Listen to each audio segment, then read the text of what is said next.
Hello there, everybody, and welcome to Harrah's Hoosier Park. We are going to talk about the Belmont Stakes. Michael Chamberlain along with Emily Gaskin. And Emily, we're shooting this on Thursday, the 9th of June, which is the 49th anniversary of Secretariat, going 31 lengths better than everybody else in the Belmont Stakes. And you look on the past performances in the Daily Racing Forum, the track record, 224. That's him. That's the time today. You know, and what's funny is that, you know, we talked about shooting this video and prepped a little bit last night, looking over some stuff, and I saw that little tidbit. We both came up here this afternoon, and that was the one tidbit that we had. So well, I mean, again, that's you think about that. I don't think anyone has come even close. 2 seconds within that time, because Easy Goer, I think, went 226 when he won in 1989 and denied Sunday Silence the Triple Crown. That's the closest it has been to the 224 landmark race, which, again, 49 years ago today, as we're shooting this on Thursday the 9th, Secretariat just won the Triple Crown and went into horse racing history. I was going to say, and that's what I think is so cool, you know, because, you know, they say records are made to be broken, and they called the Belmont the test of the champion, right? And rightfully so, the longest of the three.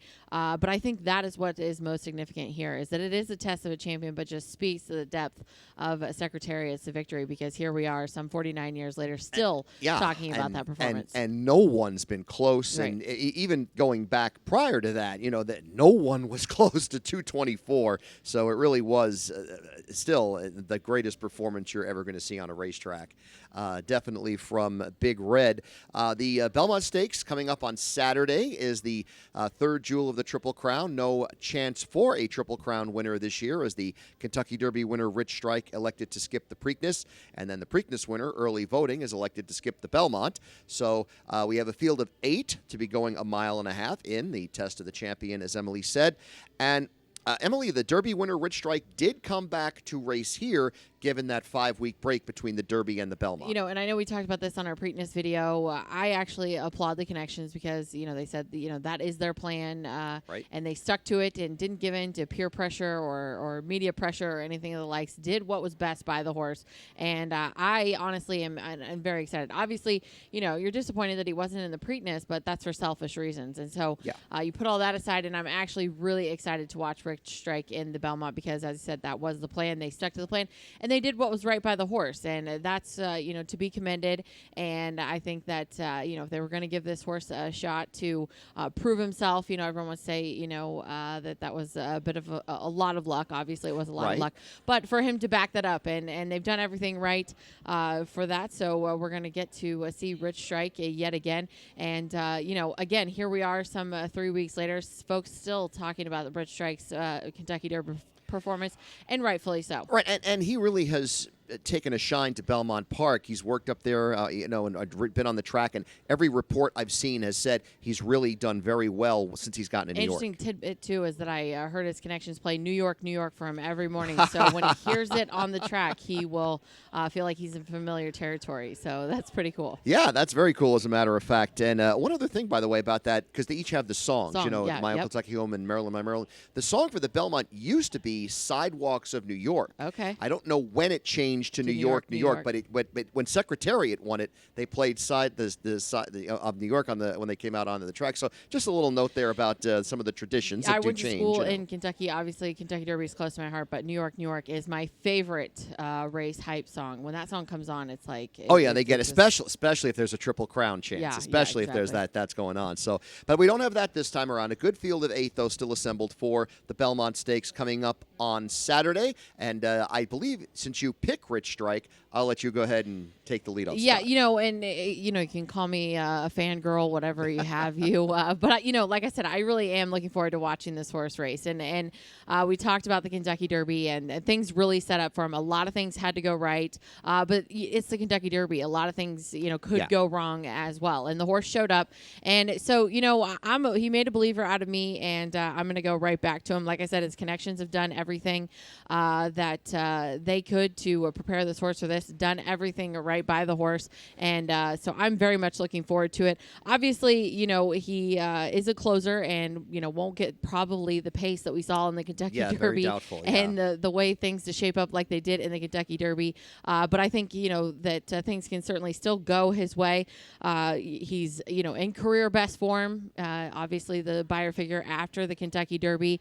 And this horse is coming into this race, like I said, in tip-top shape. Obviously, all eyes are going to be on him and the jockey, Sonny Leone, but I'm going to go for this, for Rich Strike. He's bred for the distance, and like I said, I think he's coming into this race strong, in good form. Like you said, everything that you've read out of Belmont, the horse looks like he is getting over the surface incredibly, and so I'm going to go with Rich Strike on top. Now, with all that said, and honestly, I'm looking at it this way. Okay.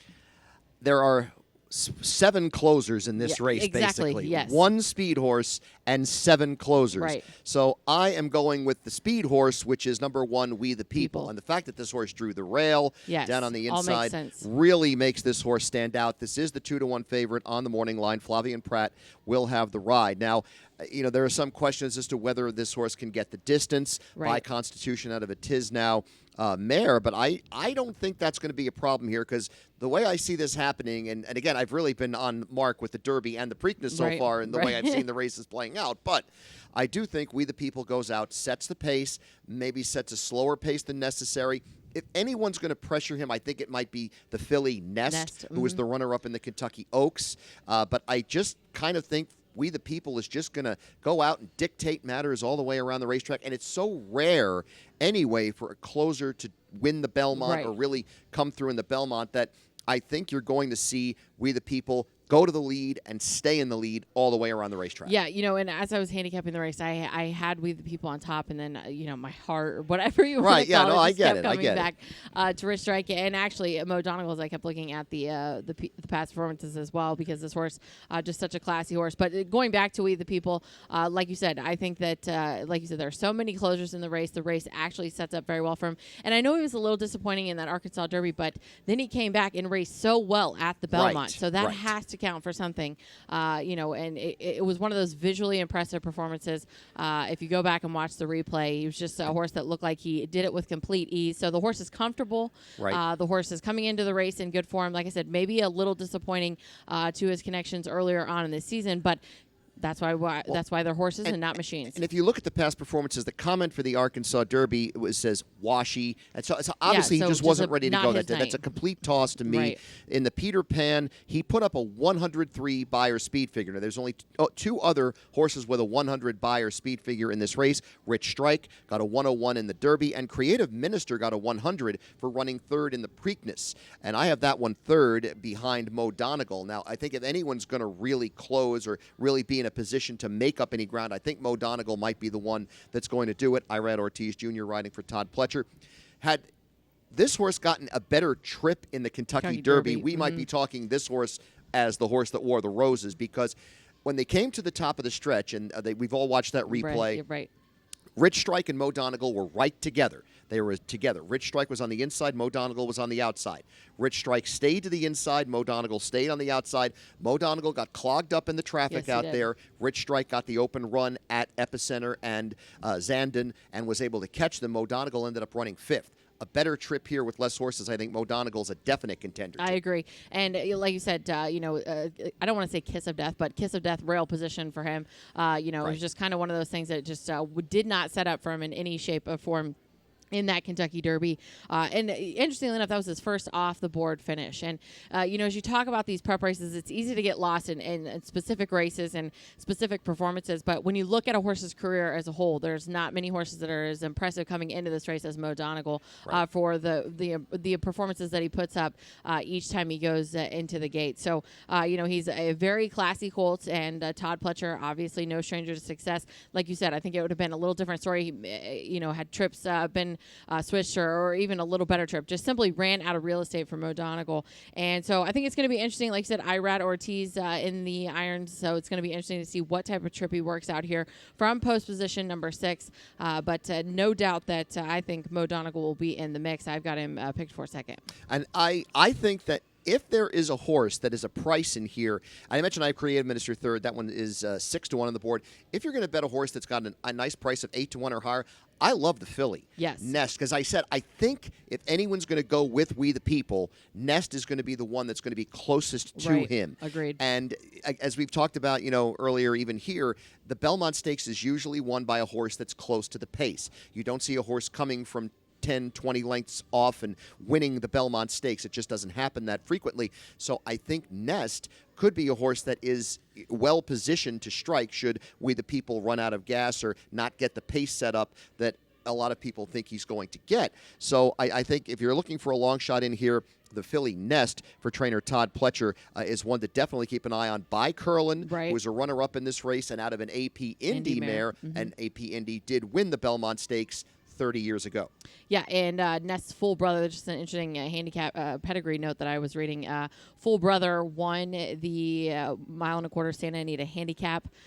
So, the filly's got the pedigree there to handle this distance and, run a little bit farther than she did in the Kentucky Oaks. Todd Pletcher looking for his 4th Belmont Stake. So he no stranger to success in the Belmont, obviously, as well. So you've got Nest, and she was one of those that I really tried to make a case for.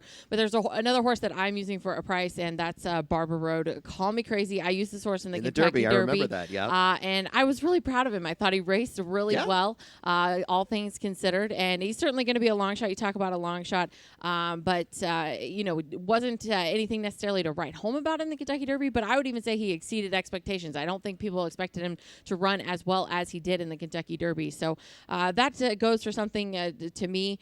So he's been on the board in 4 consecutive races prior to that Kentucky Derby, so he's racing extremely well.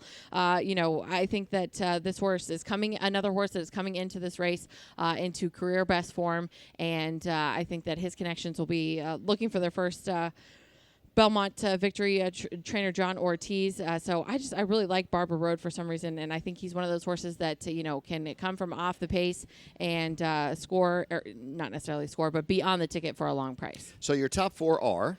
My top 4 are 4, 6, 1, and 8. Okay, I have it 1, 6, 5, and 3. And as far as a play for the Kentucky Derby, I'm putting $10 to win on We the People and a $5 exacta box, We the People and Mo Donegal 1-6. So that's a $20 investment for the Belmont Stakes, the Test of the Champions coming up on Saturday. A reminder, you can watch and wager on all the great Grade 1 action from Belmont Park coming up this Saturday here at Harrah's Hoosier Park. And we're going to have some other great things going on as well. We are. We'll have some drawing, some mega bets. We'll have a $1,000 cash drawing as well as part of our Triple Crown drawing.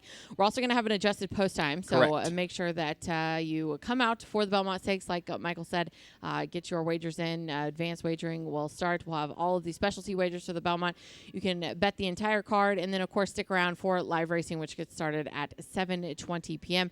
We just sent out the final program. Didn't have a chance to look at the card before coming up here to shoot this video, but trust that it's going to be a great card. We've got Indiana Sire Stakes action returning. Yes, absolutely. So looking forward to that. Plenty to do. We'll also have Superfecta Saturday, so plenty of money and plenty of great racing on tap for Saturday.